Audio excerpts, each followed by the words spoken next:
ହାଏ ସାଙ୍ଗମାନେ, ସକାଳୁ ସକାଳୁ ବାହାରି ପଡ଼ିଲି ବୁଲିବା ପାଇଁ, ତା ବି ବାବାଙ୍କ ସାଙ୍ଗରେ। ମୋ ମନେ ତ ଭାରି ଖୁସି। ମୁଁ ତାଲି ମେଲି ମେଲି ଯାଉଥିଲି। ଯାଉ ଯାଉ ଏତେ ସିଡ଼ି ଦେଖି ଶୋଇପଡ଼ିଲି। ବାବା ମୋତେ କାଖେଇ କାଖେଇ ନେଇଗଲେ। ବୁଲାବୁଲି ଆଉ ଦର୍ଶନ ସାରି ଫେରିକି ଆସିଲା ବେଳକୁ ଆମେ ସବୁ ଥକି ପଡ଼ିଲୁ। ବାବା ଲସି ପିଇଲେ ଆଉ ମୁଁ ତାଙ୍କ ସାଙ୍ଗରେ ଟିକେ ଟିକେ ପିଉଥିଲି।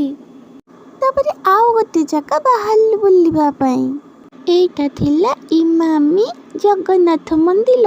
ଜଗନ୍ନାଥଙ୍କୁ ଦେଖି ଲାଜ କଲି, ଟିକେ ଛାତ ଟେକି ଟେକି ବୁଲିଲି ମୁହଁ ଲୁଚେଇକି। ତାପରେ ନମୋ ନମୋ କରିଦେଲି। ତାପରେ ପୁଣି ଟିକେ ବୁଲିଲି। ମନ୍ଦିର ଜାଗାଟା ଭାରି ବଢ଼ିଆ ଲାଗୁଥିଲା। ତାପରେ ପୁଣି ଟିକେ ଲାଜ ମାରିଲା, ପୁଣି ଟିକେ ମୁହଁ ଲୁଚେଇ ଲୁଚେଇ ବୁଲିଲି। ବାବାଙ୍କ ସାଙ୍ଗେ କାଖ ହେଇକି ବୁଲୁଥିଲି ଯେ ବାବା କହିଲେ ଯା ଏବେ ତୁ ଟିକେ ବୁଲାବୁଲି କରିଦେଇକି ଆ, ଟିକେ ଦେଖି ସବୁଠି କେଉଁଠି କ'ଣ ଅଛି। ଆଉ କି ରହେ, ମୁଁ ଦୌଡ଼ି ଦୌଡ଼ି ଚାଲିଗଲି ମନ୍ଦିରର ଚାରିଆଡ଼େ ବୁଲିକି ଦେଖିବା ପାଇଁ ଯେ କ'ଣ କ'ଣ ଅଛି। ବୁଲି ବୁଲିକି ମୋତେ ଭାରି ବଢ଼ିଆ ଲାଗିଲା। ମଝିରେ ମଝିରେ ଧାଇଁ ବି ପକାଉଥାଏ।